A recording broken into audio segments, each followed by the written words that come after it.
All right, we're ready to get started here.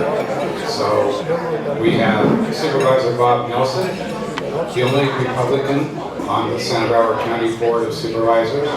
He's a longtime resident of North County and has been a long time working in the supervisorial profession. He was chief of staff for Peter Adam, and now he's doing his good work there. So we'll let him get going. Thank you, Ed.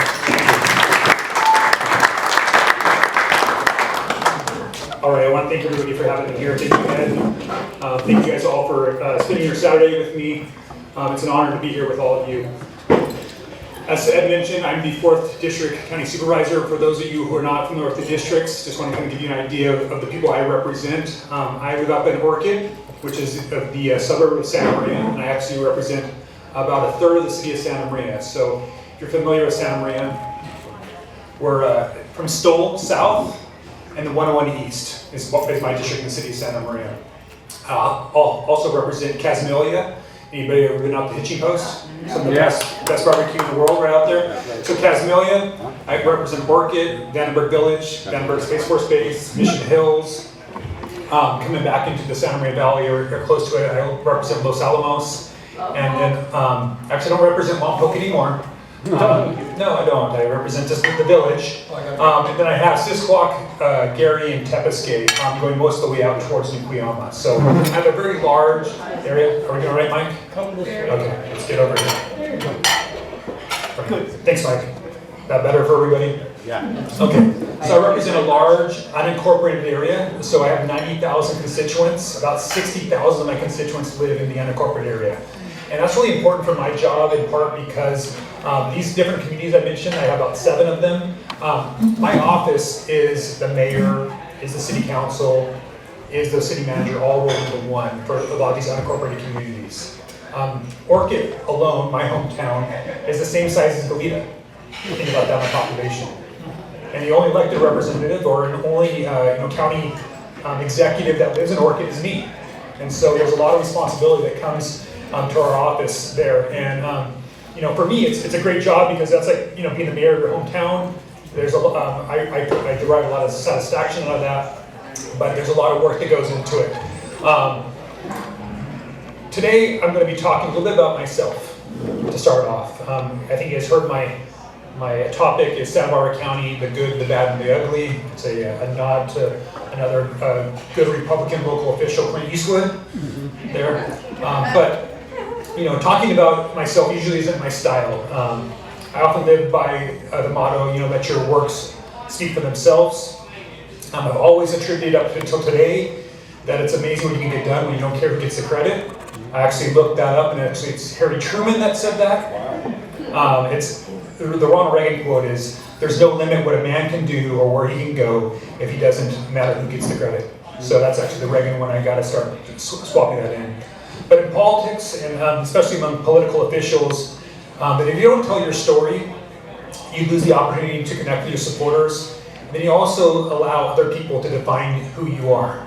And so I really wanted to get a chance to talk to you guys about who I am, so you guys can hear my story, how I got into politics, kind of how I got into the way I think about things.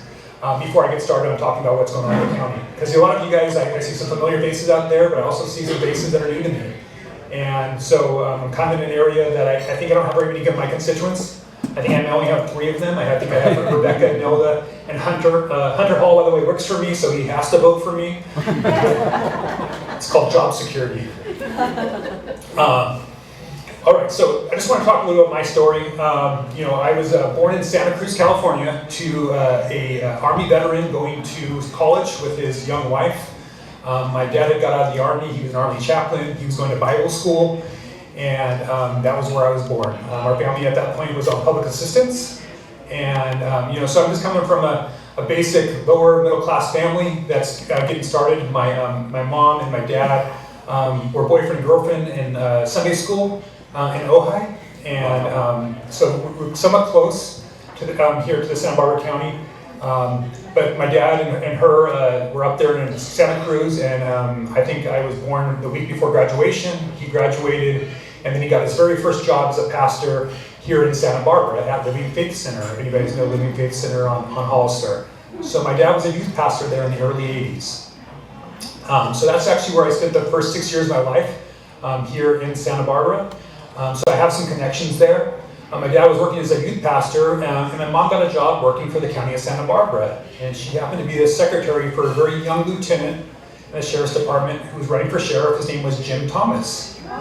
So my mom was Jim Thomas' secretary. So I always say the very first campaign I worked on was when I was 4 years old, when Jim Thomas ran against Sheriff Carpenter. And so, I think our living room was the campaign headquarters. So I got the chance to live and be around politics from a really, really early age. When I was 6, we moved up to Santa Maria. My dad got a church up there, and he was going to be a head pastor of a church there. And so we moved up to the Santa Maria Valley, and that's kind of what you do when you're a pastor's kid. Every 3 or 4 years, you go and move somewhere else. And so we moved to Santa Maria, and unfortunately, some tragedy hit our family. My dad actually passed away when I was 9 years old. Wow. And so now I'm in a single parent household. So my mom's raising me. She's working at the sheriff's department. And that was my childhood for the most part. My life would have probably taken me somewhere else, because that's usually what, when you're pastor's kids, you just kind of move around the world. We got stuck in Santa Maria, and I really, take that as a kind of a blessing, because I actually, at that point, had my community really raise me as a young boy without a father. It was really my teachers and my coaches, my youth leaders, people coming along to really step into my life. It also instilled in me that we don't necessarily have forever on this planet. That the time that we do have, we want to make sure we make a difference. And that really was a foundational point of who I am. So let's see, what else are my notes here? So I grew up in the community. I played water polo and swam. I was an all-area swimmer and water polo player. I ended up going away to college and beginning to play in college. Ended up marrying my college sweetheart. And then we weren't quite done with college yet, so I'm not sure what we wanted to do. And we thought we were going to be missionaries. And so, I was going, growing up in the church, that's what I was going to do. I was going to be a missionary, just like my dad was in the ministry. And so I went to Bible school. And in school, I took half my units in Bible and half my units in business. And after my first semester, I had C minuses in theology, I had A pluses in business. And I said, okay, God, I think you have something else in store for me. So, from my education, I got my degree. My wife is actually 6 generations in the Santa Maria Valley. She comes from one of the larger agricultural families. That's kind of my ag connection as well, for those people that know anything about me.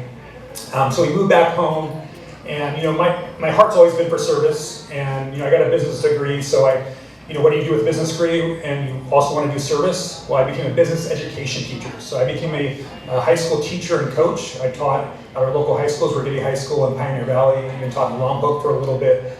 I coached water polo and swimming. I found my passion in giving back to other young people like myself. That was my pathway I thought I was going down. And then again, tragedy hit my family, and my wife's little sister passed away. And she had a 4-year-old boy, and we had 2 kids of our own, and my wife and I ended up stepping up and adopting our nephew. And my perfect little life changed at that point, because it really opened up and realized that you can have all the plans in the world, but things are going to change. That's almost certainty. So we adopted him, but my teacher's salary couldn't pay for living on the Central Coast anymore, so I went back into the private sector. I helped my mom and my stepdad. They had a business opportunity to buy the mortuary in Lompoc. And so I worked with my mom and my stepdad to purchase that business. I had been always an entrepreneur. I had a real estate business of my own at one point. At one point, I actually owned and operated 19 apartment units. At one point, I also had my own insurance agency. So always had a passion for entrepreneurship and business. And so I got a chance to do that for a period of time while I was raising my young family. Moved away from education, but again, my heart kept pulling towards service of my community. And so that's when I started kind of getting involved in politics. In 2009, because I had been involved in the funeral industry, I actually got on the cemetery board in Santa Maria. I think I was 28 years old, and I was the chairman of the board, and I was running that cemetery We lowered the fees for burials. We got rid of the union that was there. I was just kind of applying business practices and my conservative ideals to this special district. About that time, I started to take a look around at politics and trying to get involved. And my wife and I were sitting watching Fox News one evening when Obamacare got passed. Right? You guys all remember that, about 2010? How adversarial things were. And my wife turned to me and says, how does this happen? And I said, well, I used another one of these quotes, it's amazing when, this is what happens when good men do nothing, right? And my wife said, well, you're a good man. You know a lot about this stuff. You should get involved. And I told her at that time, be careful what you ask for. So not that long later, I went and actually came down to a meeting in Muleton at the Split Cootie Anderson Soup, and I got on our local central committee. I think I was the youngest member at the time, and I hopped on the committee and started getting involved. Quickly, there was a tax measure in 2010 that was evolving in our community. It was called Measure S. Sheriff Brown wanted to do a half-cent sales tax to pay for a new jail. And many, like myself, thought that was kind of a ridiculous concept, that the Santa Barbara County has known that it needed a new jail for generations. We don't need to be asking the taxpayers for more money. We actually need to prioritize the money we already have. So I and two others created a committee to try to stop that tax. And so we called it Fiscal Responsibility First, NOAA Measure S. There was three of us. Robert Jeffers, Dave Stockdale, and myself, all three of us were part of the Central Committee, and it was 3 against the world. At that point, Bill Brown was at the height of his political power. He just recently got elected. He actually literally got every single city council member and every single supervisor and every single elected official in the entire county to endorse his tax measure. It was pretty powerful. He had gotten collabed on the sidelines. Okay, and so I and Dave and Robert were the only ones out there fighting this thing. And we raised $2,000 and we created signs and we put them all up throughout the community. We wrote the ballot designation to oppose the tax, and then we built a coalition to oppose that tax. And fortunately, we defeated it. I think it only got 34% of the vote. So we were able to fight back that tax in 2010. So I was kind of a political neophyte at that point. I had no idea what I was doing, but I had found some success. And so let's just keep rolling with that success. So in 2012, I was actually thinking about running for supervisor. I thought that would be a good way to get involved. I had been on a cemetery board, but I wasn't ready for that yet. I'll tell you that right now. But I ended up meeting a farmer in my community, Peter Adam, who had many fights in our community over the years. Water wars with the feds. He had wars with the Farm Bureau. He is a man of principle, and he was thinking about running for supervisor. So we had lunch together one afternoon, and I was captured by him, and I offered, hey, I don't want to run, I want to support you. I don't care about who gets the credit, I just want to be a part of getting something done. So I became his local campaign manager, and that time Peter was running against Joni Gray. Did anybody remember Joni Gray? Okay, Joni Gray was the county supervisor, the other Republican in that race for supervisor. She'd been the supervisor for 14 years, and many people in our community felt like that she had lost touch, that she spent too much time in the system, and somehow had no longer represented the people that had voted for her. And so Peter and a lot of farmers in our community led a campaign against her, and it did not look like it was something that Peter could win. But we tried at that time things like the internet were new, or social media for campaigns.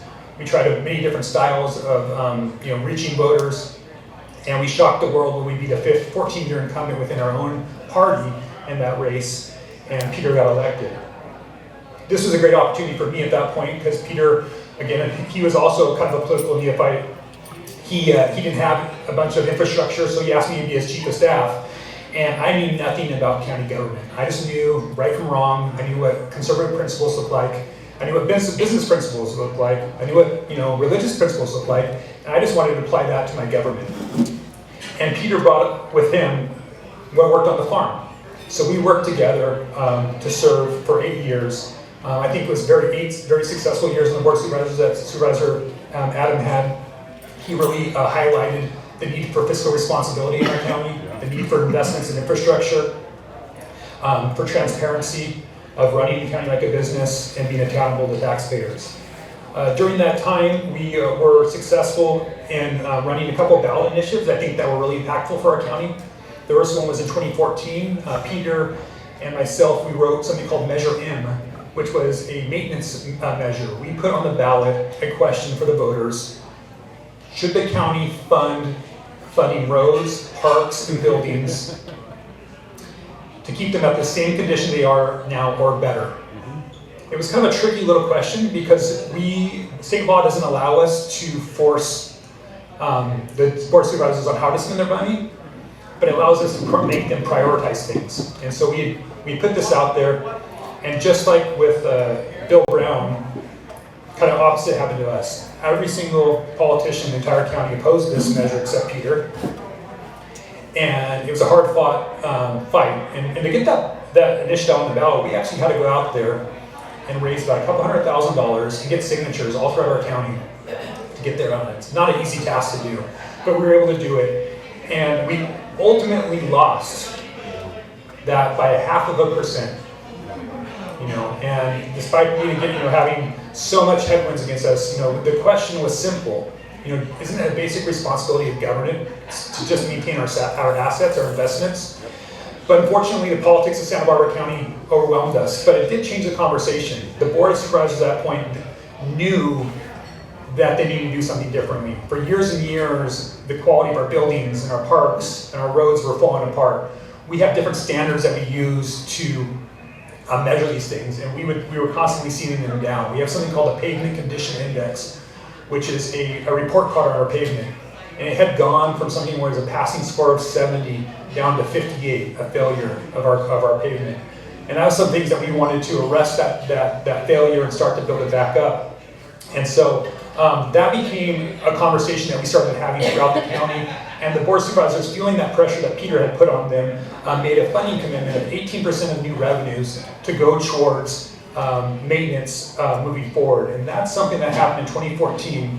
And I'm proud to say for the last 11 years, every board of supervisors since then has made that commitment there. So we're in and I'll go through the good, the bad, and the ugly in a little bit, but that's one of the good things. Over the last 11 years, we've put away close to $500 million towards maintenance in our county. And I really attribute Peter and the hard work that he put into it, his vision on that commitment there.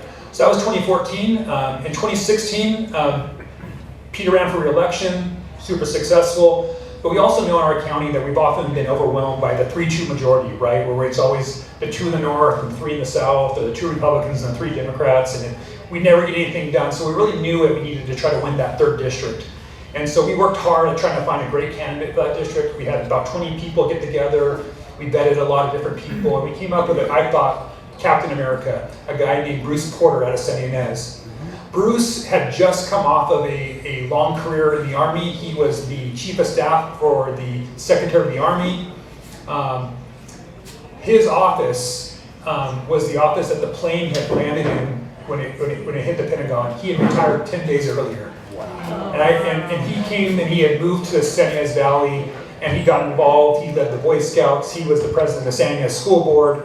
I thought this guy was pretty much ordained by God to be in our community. And I couldn't find anybody with a better resume to run for supervisor. So we got him to run for office, and he ran a great campaign. We raised about $500,000 out of this community to support him. And unfortunately, like has always happened before, 90% of the votes in Isla Vista went for his opponent, and he lost that election. He won every single area of the county that he would represent, besides Isla Vista, 60-40. But because Isla Vista and the students there, or the voter fraud, or whatever is going on there, he lost that race 60-40. And I woke up, the day after that going, we just can't win. It's a rigged system here. We can have the best candidate in the world. We can raise $500,000, and we still can't win these races. So that began one of my new passions at that point, which was redistricting, which is now coming up as another topic at hand.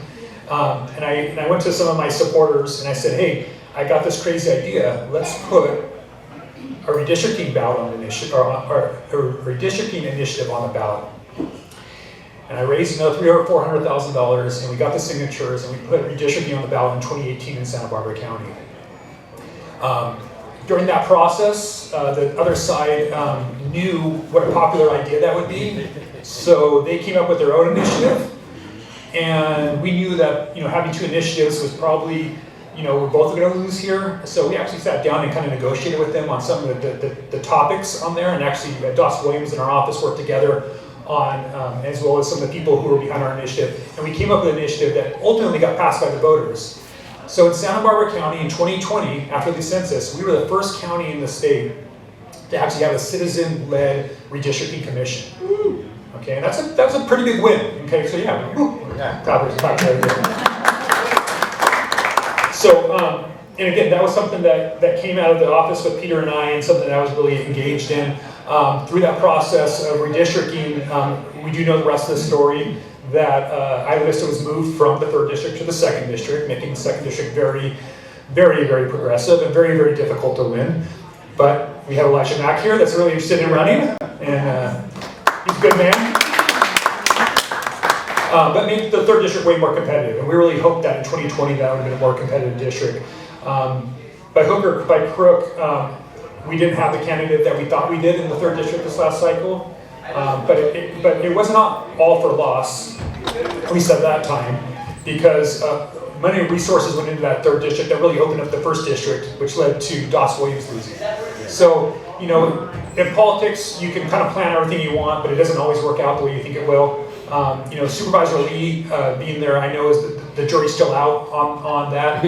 I know some people aren't happy with many of his votes. I know I'm not happy with many of his votes, but I definitely think that there's a marked improvement on what we can get done in the county with Supervisor Lee in there versus Supervisor Williams. So I'm looking forward to trying to create more opportunities there in the future.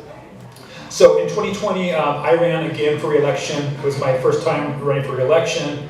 And I was fortunate enough in my district, because of my great constituents, get 76% of the vote. So thank you for those of you who supported me and my voters. And on the board, I tried to be as impactful as possible. Being the only Republican on the board is a challenge. And I like to say that I'm a supervisor that is a Republican, not the Republican supervisor, because I represent 90,000 people. Some of them are Republicans, some of them are Democrats, some of them are independents, some of them are communists, some of them are libertarians. They're all mine, right? And I believe in representative government and how important that is, and that they feel that they're heard. One of the things that I am most frustrated by our congressman, besides his votes, which are just horrible, is that he uses his office, he uses his newsletter to go political. I think it's such a missed opportunity. I think it's a disservice to his constituents. That he's using public resources to trash half of his other constituents. It's ugly. Salud and I are friendly. He was a supervisor when I first got started, so we've known each other for quite some time. I work with his daughter in LAPCO. We've got a good relationship, a professional relationship. I really think he's missing the boat there and really doing a disservice to our community, and I've told him so, and I will continue to tell him so, because in a representative government, you should be representing everybody, and unfortunately, feeding more into the divisiveness that exists in our community. Again, as I said, as a Republican that's a supervisor, especially on the Central Coast, it's hard to be effective, and so one of the things I've tried to do is to try to use my role to have a bigger influence locally and at the state. So I've chosen to be on some of the top committees and in leadership place throughout. I'm on our LAFCO, which is the committee that redraws community boundaries. I'm currently the vice chair of the Board of Supervisors and the vice chair of SBCAG, which is our regional transportation funding organization. Next year I'll be chair of both of those. I'm our county's CSAC representative, which is the County State Association of California State Association of Counties, so I'm a county's representative there. I'm our state representative for CalCog, which is California Councils of Governments. I'm the vice chair of Rural County Representatives of California, which is a close-knit unit. We kind of call it the Red California. It's the 40 rural counties, and I'm the vice chair of that. In 2 years, I'll be the chairman of that organization, and it gives me an opportunity to have a voice in Sacramento. Outside of Del Norte County, I'm the only Republican supervisor that has a coastal district. Whole coast, LA to Del Norte. So I take that opportunity seriously. I use it, again, I try to use my voice to make a difference in Sacramento. I was the only supervisor, only elected official in the state who spoke out this last year about pension reform. Many of the unions out there are looking to undo some of our good work that we've done with pension reform over the last 10 years and go back to the way things that were that almost bankrupted our state and our county. I was the only one to speak out against that. It was me versus 400 firefighters. But it was a great opportunity to speak on all of your behalf. So the reason why I kind of bring all this up is not to necessarily pat myself on the back, but to tell you that there's other ways to get our voices out there and get our opinions and our views held. So that's enough about me. Talking about the county of Santa Barbara, I said this is the good, the bad, and the ugly. So I want to talk first about the good, because there is some good going on in the county. How many of you guys have heard that the county is going bankrupt? Anybody heard that? That's falling apart, it's about to go bankrupt. Okay, I will tell you that that is incorrect. Okay, and I know that there is a lot of bad decision making happening that you guys see on a limited basis, but bankruptcy is farthest from the truth. To be quite honest with you, our county has actually never been more healthy financially.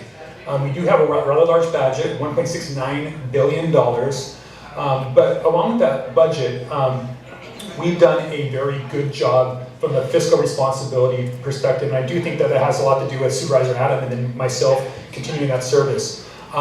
Santa Barbara County, we are actually now over 90% of our pension is now paid, and we're about 5 years from paying off all of our pension debt. So that's a huge thing that nobody's telling you, right? Nobody's telling you that. You guys can go and look up SB SIRS and you can see these numbers for yourselves. We've done that because we've been year after year doing the hard work, saying no to the unions, saying no to the NGOs, and been putting money away to pay for those past debts. Those past debts were in there from other generations of leaders, not the leaders that are now, but the leaders that are there now, even the Democrats, know that that's a burden upon our community, and we've worked together to continue to pay that off. As I mentioned before, over the last 10 years, we've put over $500 million in the infrastructure. That's just now keeping the degradation from getting any worse in our county. We're going to have to spend more, and that's going to be a problem, but I wanted to make sure I reported back that no longer is our payment getting worse. Maybe in your neighborhood it is, and I'm sure that's happening, but if you look at the whole entire system as a whole, we've actually arrested that drop, and now we're actually level and sometimes coming up in certain communities on that. Better than the state. I'm talking definitely better than the state. Our strategic reserve in our county has never been higher. It's nearly $50 million. That's our rainy day fund. And you look at all our other reserves, we have about $200 million in reserves and just other accounts as well. So the county is in really good fiscal shape. You're seeing a lot of other jurisdictions looking at layoffs. We may look at layoffs in the next budget year. We're already asking our departments to identify 5, 7.5, and 10% cuts in their departments in preparation for fiscal challenges ahead of us. Often in the counties, people don't realize that we are often mostly a pass-through agency. Out of that $1.69 billion budget, over $1 billion of that dollars is state and federal dollars that come through the county that get spent on social programs, public health, mental health, other state mandates. And so as we're seeing right now with the federal government and some of the clawbacks by the federal government, we're going to see our revenues go down in the county. But fortunately, one of the other policies that we have in place is that we don't backfill.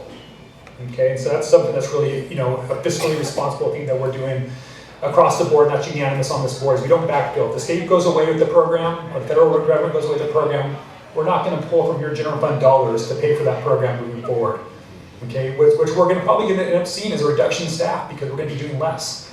We're thinking our health clinics, likely because of the new mandates around not being able to provide insurance for illegal immigrants, is going to probably go down by a third. So likely we're going to see about a third of our public health clinic employees have to find work elsewhere. Hopefully we can absorb them somewhere else in the organization. A lot of them will be bumped. We have a lot of openings, and so hopefully we'll be able to weather that storm, but we're getting prepared to do that. Other things to report, the good, is when I got elected, I made one of my top issues homelessness. And I believe that we could do better in homelessness. You guys have been hearing how bad it is throughout the state, all the wasted dollars. I early on saw homelessness as really a math problem. As a business guy and as a former teacher, I said, hey, okay, how does this all work? We need to find houses for the people that are unhoused. So how does this, how does the math work? Because at that time when I got elected, we were not allowed to evict people out of encampments unless we had some place for them to go. A lot of the affordable housing projects I kept hearing about were often about $500,000 per unit to build. I did the quick math. I think it's going to cost us about $6 to $8 billion to be able to build enough houses for everybody that was homeless. So I said, we got to bring the $500,000 number down lower. So I went out there and I met with different nonprofits, went to different communities, and I said, hey, how can we do this cheaper? How can we provide housing for our homeless at a lower dollar amount? And that's where we got into what you now see, these Dignity Moves projects, these tiny home projects. And so I sponsored and championed a project in my community where we did 90 tiny homes on county campus. And what we did with those tiny 90 homes is what it allowed us to do was then to now start to do enforcement in our community. And if any of you guys have been through the Santa Maria Valley recently, if you would have gone through it about a year ago and driven over into San Francisco County and gone to Riverbend, you would have seen a sea of homeless. About 200 or 300 homeless people out there. We had fires out there, about 2 a week. We had crimes. We had, the neighbors adjacent there were getting things stolen from them constantly. If you drive through that now, because we have this Hope Village that we helped build in my community and my district, we were able to offer them all housing through that. Even though that there was about 300 people there and we only had 90 units, we know only about 20% of them will accept the help if we offer it to them. We had a legal basis for starting to do enforcement. So we were able to do enforcement there in the Santa Maria riverbed. And I'm proud to say right now, I think we have about 2 homeless living in that riverbed now. And we go out there every week and we come out and we have ongoing enforcement. Because what it does is it takes ongoing action. It takes, this is a country of law and order, and without enforcing our laws, we will have disorder. And so we've taken that approach in my district. I'm proud to say, not only have we successfully cleaned up the riverbed in the Santa Maria River, but we've also, they did a point time count, which is a census on our homeless. The 4th district, the district I represent, was the only district in our county that actually went down. Mm-hmm. And I have to attribute the hard work for my office and those in my community that have been really trying to tackle this issue. In other districts, they have not been as successful, but I've offered to my colleagues my help. Don't be humble, Bob. 34% went down by 34%. Yeah. So again, what I'm hoping to do often with our, when I'm as your representative is have my ideas go into practice, and then when they work, I'm hoping that my colleagues go, hey, wait a second, maybe that's a good idea for me too. And so, I try not to oversell it or gloat. I'm among friends right now, so I get to do that today. So thank you guys for this opportunity to do that. So those are the good things that are going on. I would say some of the other good stuff that's going on is, despite being in a philosophical minority on the Board of Supervisors, I've been able to build some strong relationships to get a few things done. I get a couple wins here and there. I know some people might be critical of certain votes I might make from time to time, but it's often those votes that I make are based on some level of compromise that I have done with my colleagues. They don't need to work with me, right? They've got the votes. I find it as a privilege to be able to work, to be able to share my ideas, and hopefully get my colleagues to come along and maybe make some policies that would be a lot worse than we would like, a little bit better. And so I think I've had some success in those places, and I look forward to continue to do that in the future.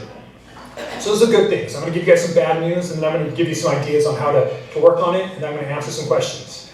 So a couple things that are bad that are going on in the county is this last week, we disapproved fee increases for environmental health. That's your health permits. Okay. If you ever go look at your other permits at the county, they're through the roof. If you want to go build a house, we charge you $300 an hour for one of our staff members to evaluate your plans, to look at your paperwork. Just the other day, I talked to a property owner who was applying for our new ag enterprise ordinance. These are ag properties who want to do like camping on their property, or maybe have some type of recreational activity so they can get some extra income. They applied for a permit. They're supposed to get back to you in 30 days. They didn't get back to them for 9 weeks. They returned to that applicant a 20-page letter that told them that they could not do what they were asking to do, and handed them a $20,000 bill for their time. Wow. I probably should have put that in ugly, huh? Not just bad. You know, the county's gone, one of the reasons why we are fiscally sound is for the wrong reason. We are now charging people who want to do business in our county for staff time an exorbitant amount of money.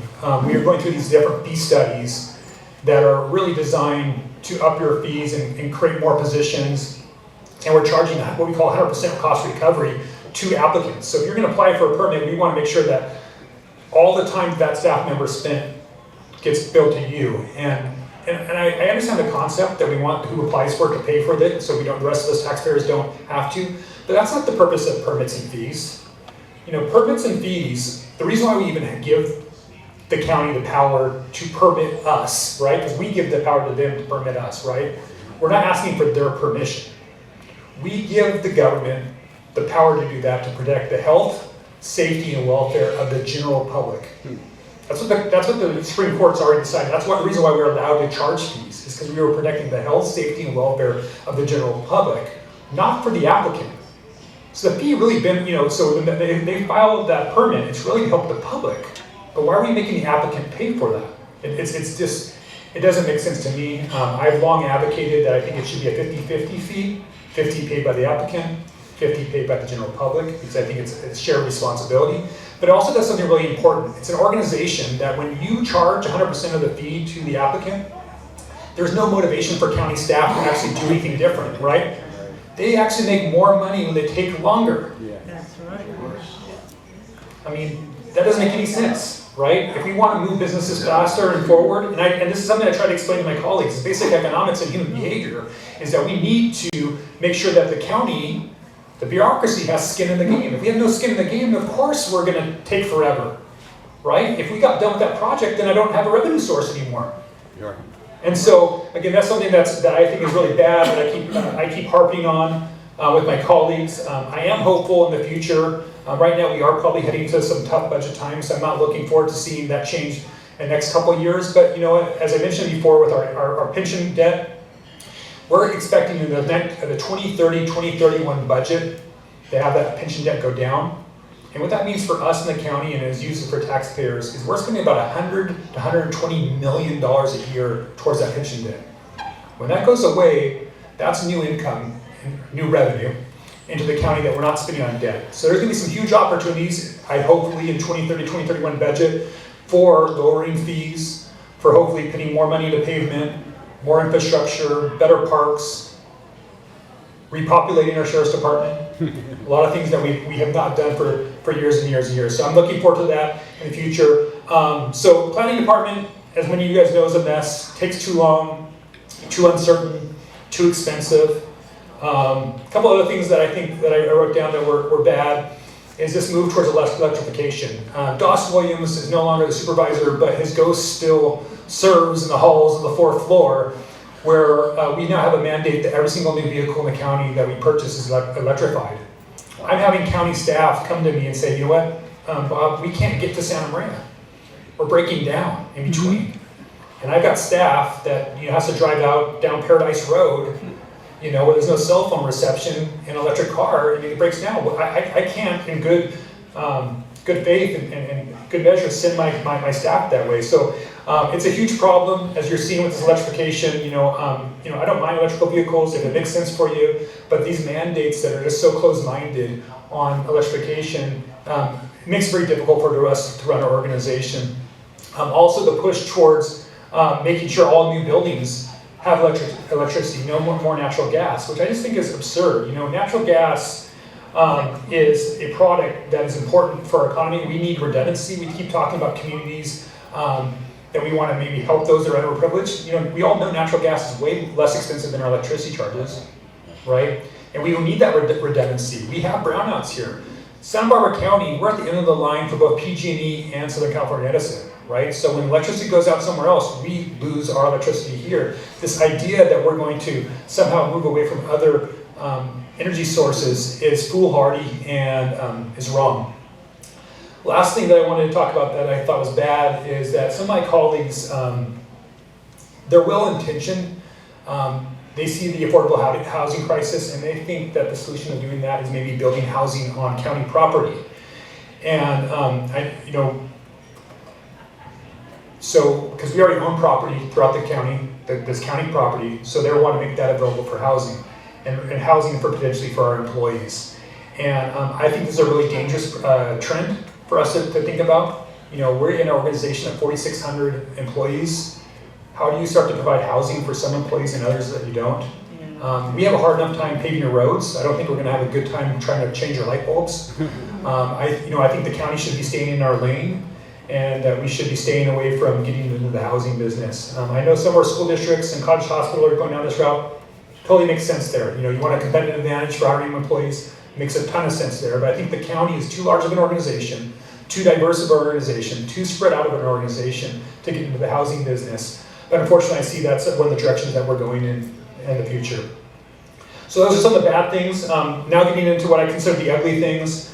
I don't know if you guys have heard earlier this year, the board majority voted to end oil production in our county.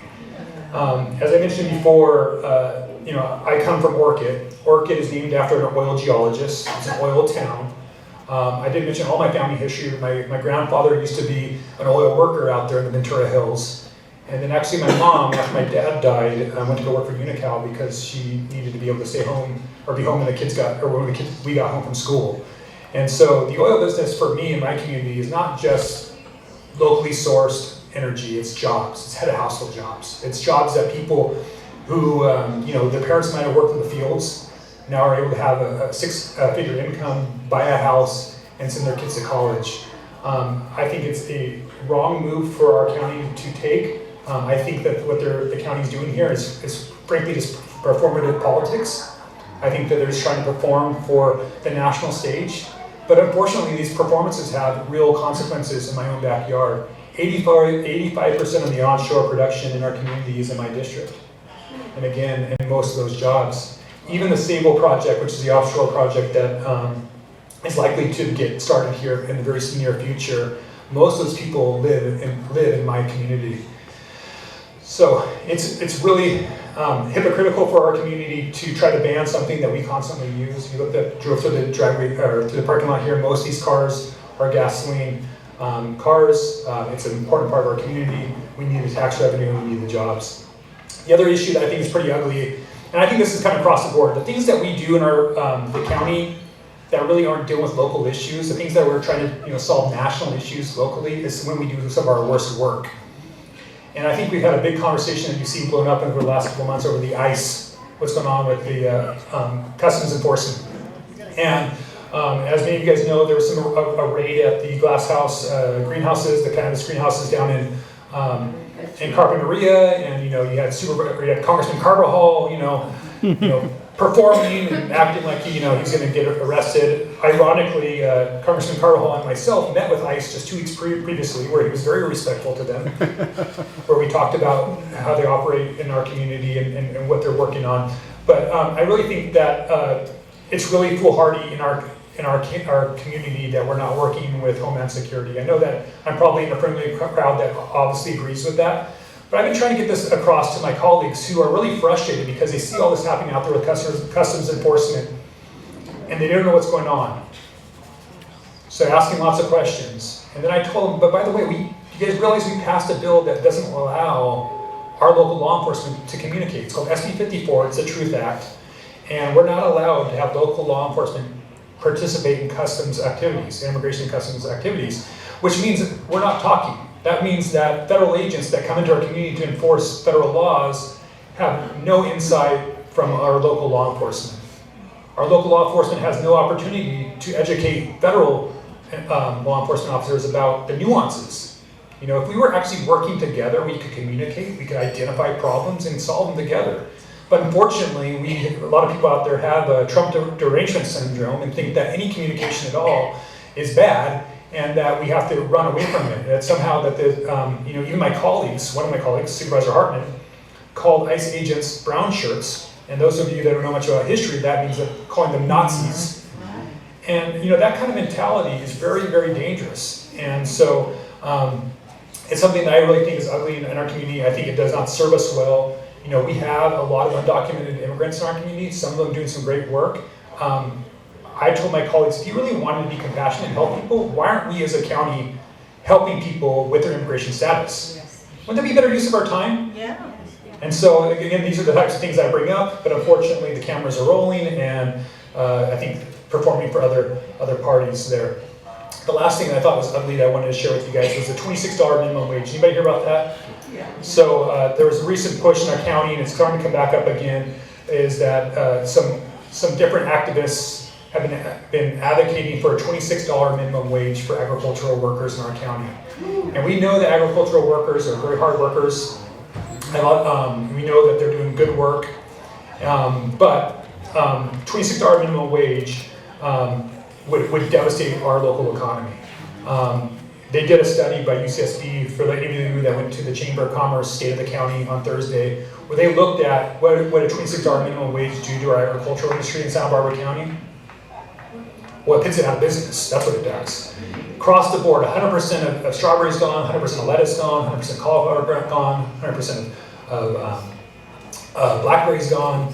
The only two industries, agriculture industries that could even survive a $26 minimum wage in our county would be the wineries, which we would see a 30% reduction there, and our livestock, which is this cattle, which is usually just going out there to feed the cattle a couple times a week, so $26 minimum wage isn't too bad for them. But those are the two industries that could survive a $26 minimum wage, and that was by a UCSB economist. So, but unfortunately, that we had a hearing on this last year, and we actually had at least 2 supervisors be pushing for a $26 minimum wage. Unfortunately, many of my colleagues and those out there never took a class in economics. And a lot of these ideas, while they may be well-intended, they are potentially devastating to our community. You know, I want to make a difference. I want to make people's lives better, but I do not want to sign up for economic martyrdom for our community. And so these are the things to be keeping your eye out in the future. I think that one's not completely dead. I think there's a lot of advocacy in those places. Ironically, some of the highest offenders, or I guess advocates for $26 minimum wage, is other farmers in other counties who'd be happy to see Santa Barbara County go out of business. But again, those are some things that I find ugly that I hope that we can continue to fight in our community. What is the minimum wage now? Right now, I believe it's $17 an hour is our minimum wage. So I don't want to leave you guys with all a bunch of bad news. Okay, so what I want to, I talked about some of the things that are going good, but I also want to talk to you guys about what you guys can be doing as a community. You know, I say that you can't get anything done with anybody until you build a relationship with them.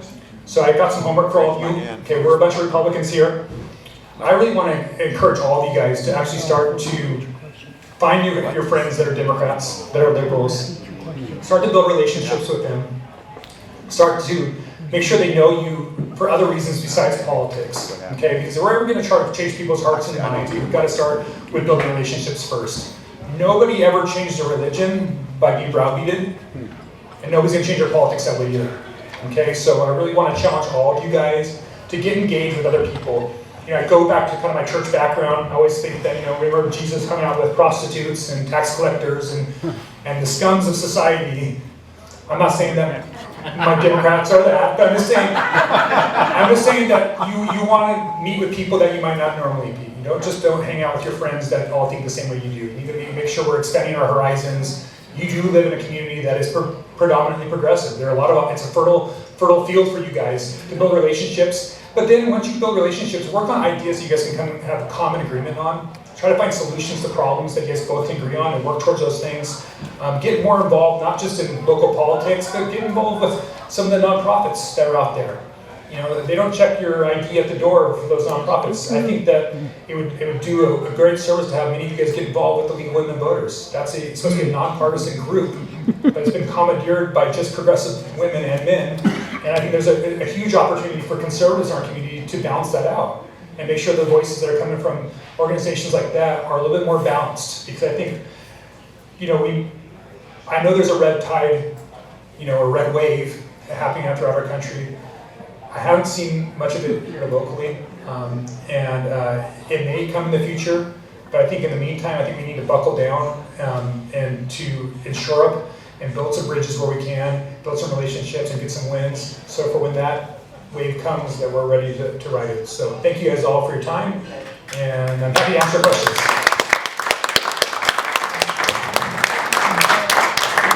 Got a question here.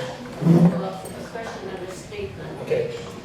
How is it that there was not enough fighting against the raise in your salary, which is 174,000? Yes. That's one.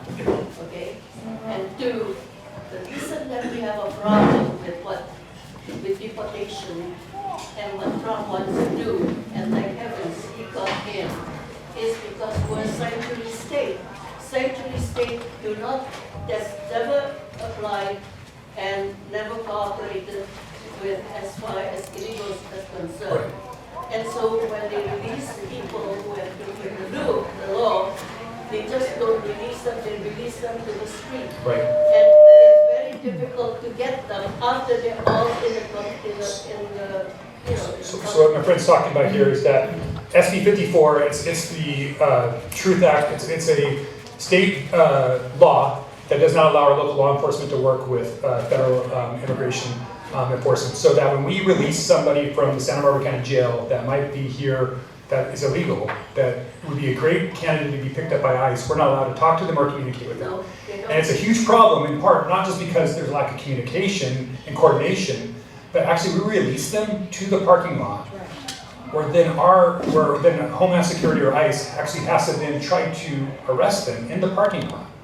And sometimes that's peaceful, sometimes the guys are running, sometimes their families are there. It is a very destructive policy.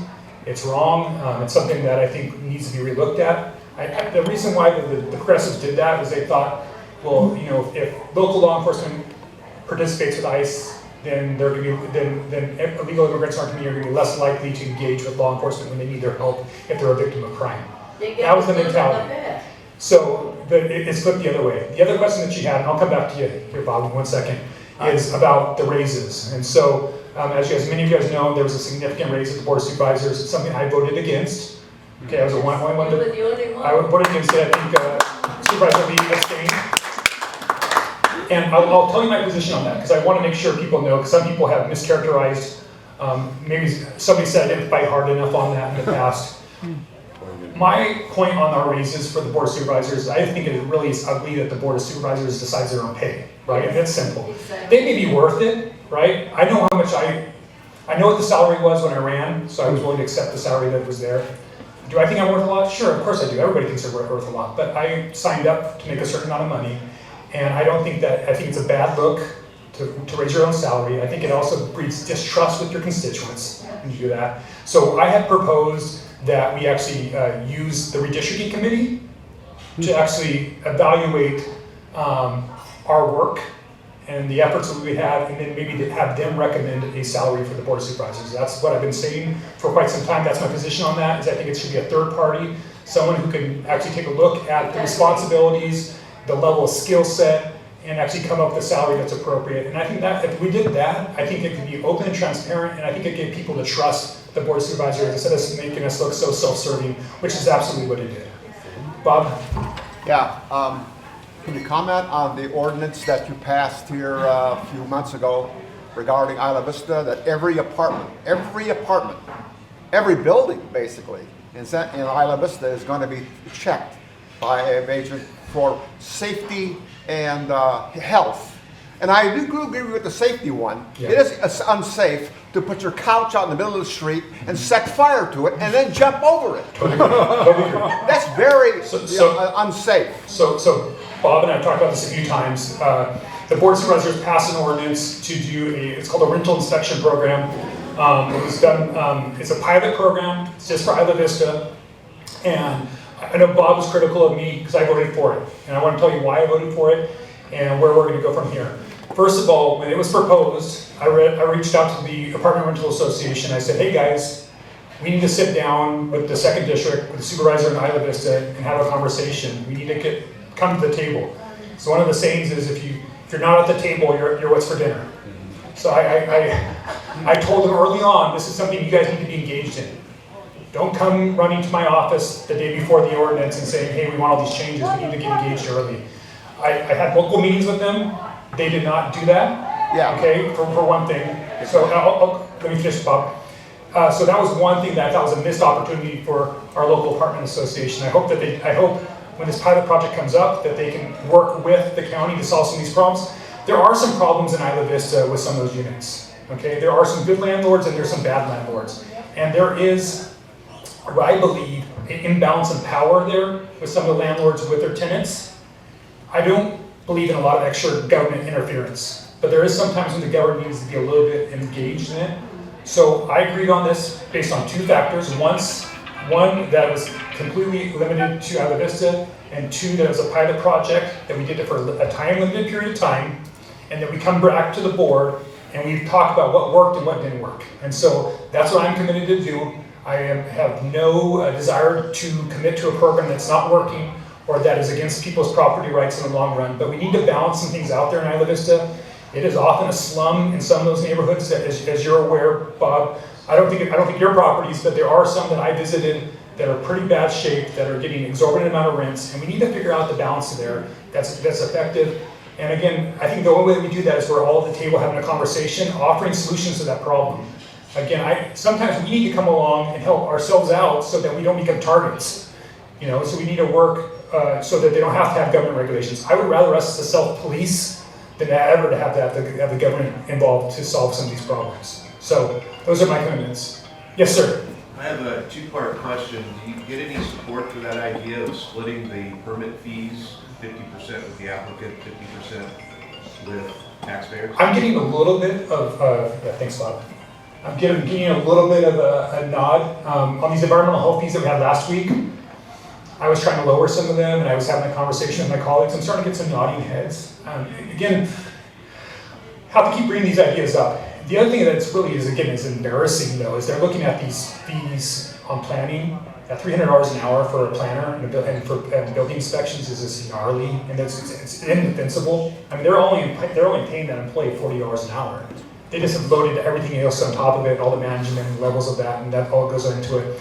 I think my colleagues, where I can get them to either lower that fee or hopefully get them to work on simplifying that process. I don't mind paying $300 for an hour, but when my project costs 10 hours, it's $3,000. That's where it gets exorbitant. So I'm trying to work on kind of both the numerator and the denominator there. Is there any discussion of a similar concept for affordable housing, providing affordable housing? Like through inclusionary housing type of thing, or Instead of one person, one industry, one providing the public benefit of affordable housing, sharing that burden.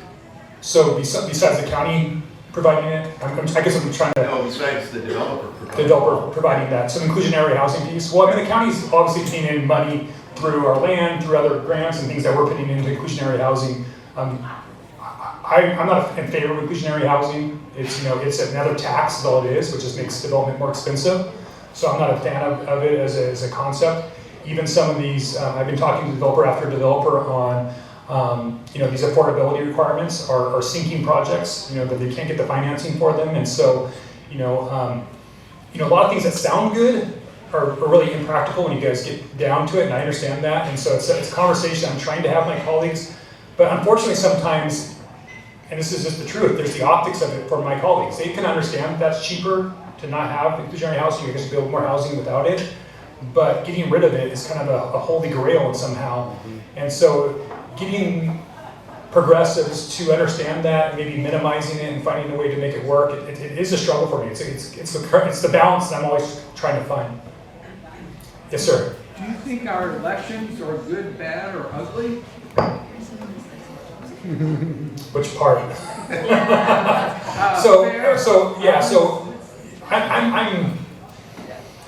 I'm somewhat, I wouldn't say I'm neutral.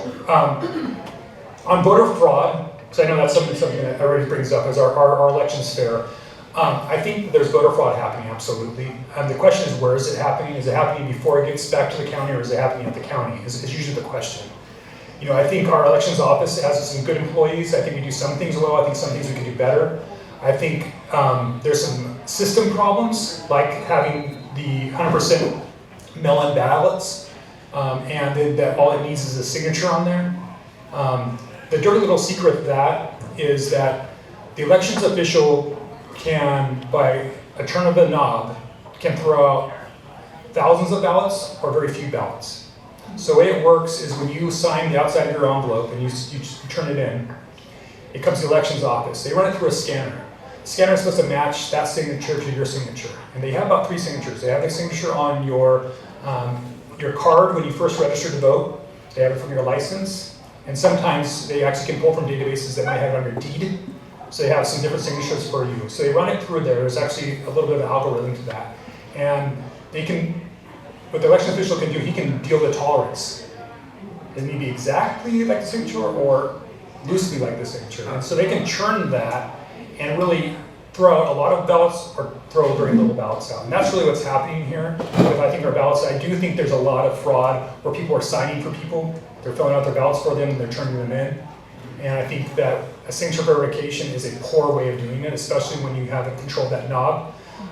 In San Luis Obispo County in 2014, I helped with the Lynn Compton race up there. She had ran for supervisor. The night of the election, she was down by 40 votes. And the state party had called me and said, hey, can you go up there and help? I went up there, and what we did at that time was a new process where we were just watching people's votes come through, and we're watching the signature verifications. And at that time, the knob was turned to a lot more strict. And there was hundreds of ballots that were ending up in the box. And so I said, what's in that box over there? And I go, well, those are the mismatched signatures. And at that point, I go, well, how do you get those cured? And so you have to go through a process to get those cured. We ended up getting 90 votes secured, and she won that election, which was huge, which kept a conservative majority up in SLO County. But since then, they've actually churned the knob the other way now. So there's a huge high tolerance in those signatures. So you can kind of just scribble and it accepts it. So I think that's where there's some system problems. Do I think the minions back there are changing codes with the algorithm? I haven't seen that evidence,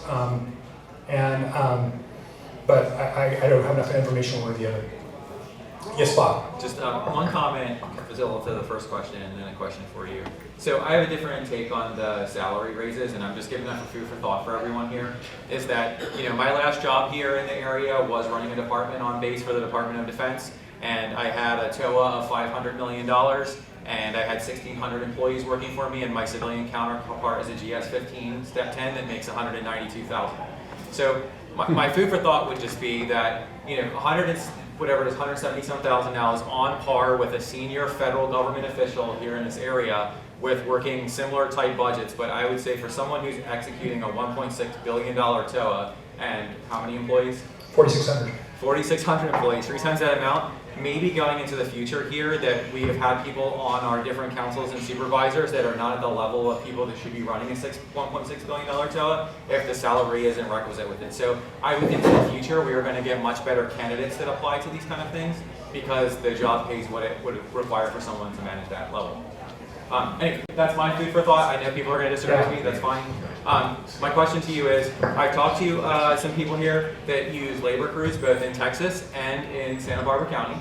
And in Texas, they say when I use any one of the labor crews, everyone is documented with the work visas. I'm paying the union labor rate for that work visa, and everyone is documented on it, and everyone follows the law there. And then I do the exact same work here in Santa Barbara County, and 70% of the people on the labor queues are undocumented. I'm the employer, I can sponsor them on a work visa, and the county refuses and the state refused to do anything about it. And when I go and bring it up, I get the Heisman about we don't ask immigration status and everything.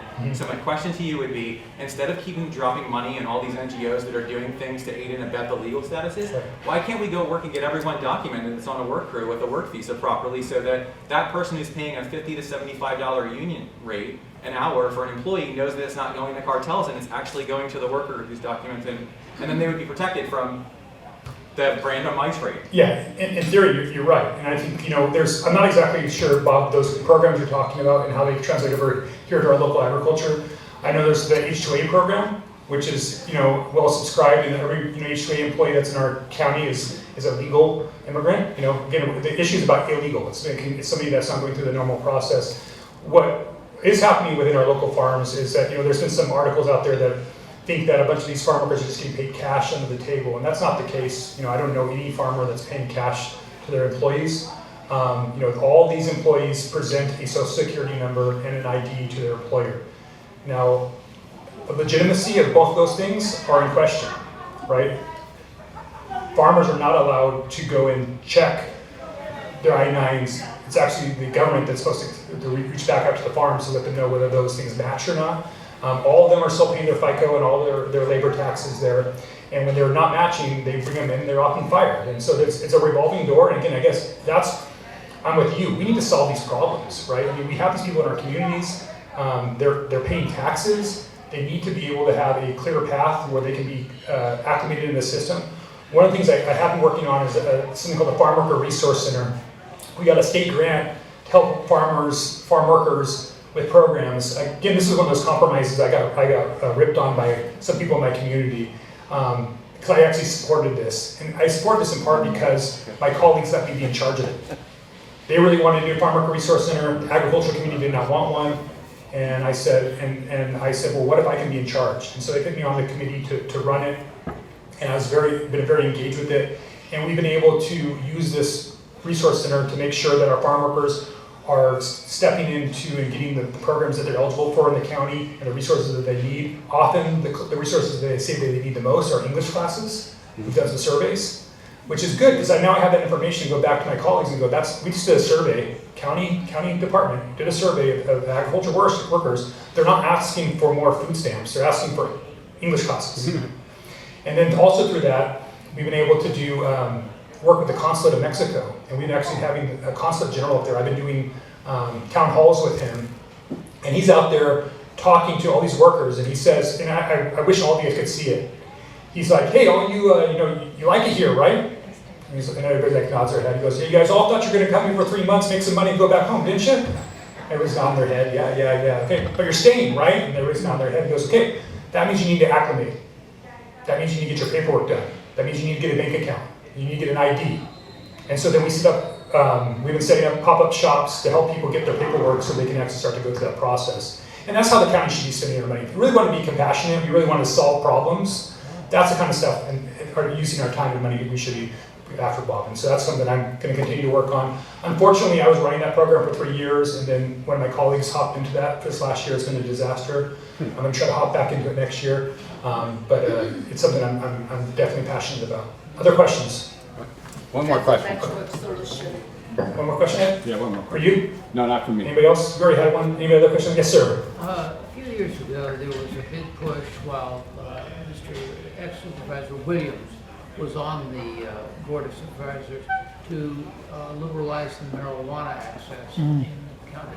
I'm just curious how that has worked out in terms of income to the county and the amount of enforcement problems and neighborhood complaints. It's been awful. It's been awful. Yeah. They said a gold rush, but it's going to be kind of a green rush, and it's been not only awful for the county, but it's also been awful for those who are going through the process, even the growing cannabis, right? My predecessor famously said when they passed the ordinance, he told some of those in the industry, you thought it was hard to grow it illegally. Wait till you try to grow it legally. And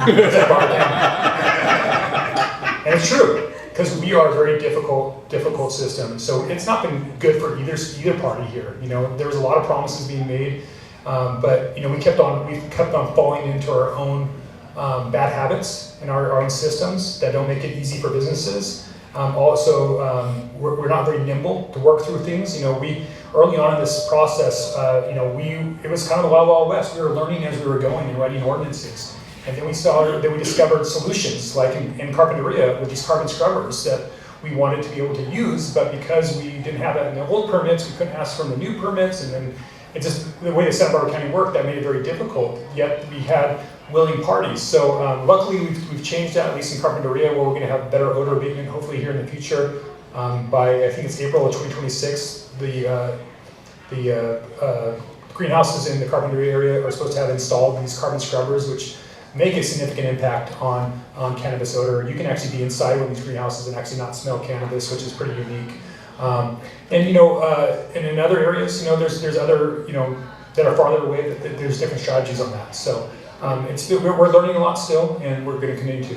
Jeff, can I just weigh in on that question? I just give Bob some props.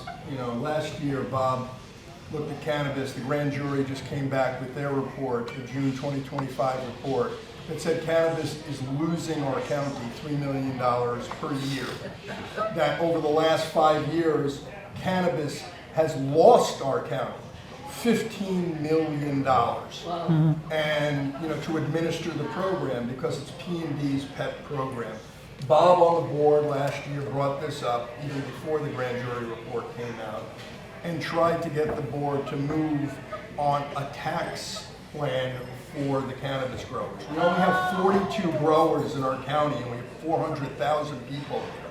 I mean, this shouldn't be hard. Bob was unable to get that done, to get that as an initiative to be voted on. So I just want to thank Bob for bringing that up and putting it to the forefront. We have 42 cannabis growers, some of which are publicly traded, making $200 million on the top line, that pay $170,000 each per year to this county. It's a travesty, and I just want to say thanks, Bob, for at least taking on the issue. Again, another, an issue that he was also very, very helpful in passing the ordinance that's going to try to get carbon scrubbers in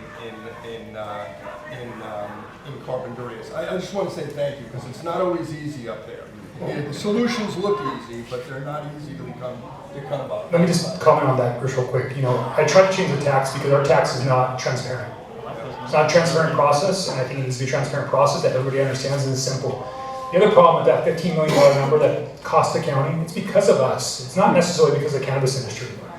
And again, that's the same problem that cannabis is having, housing is having, right? Because again, it's a systems problem.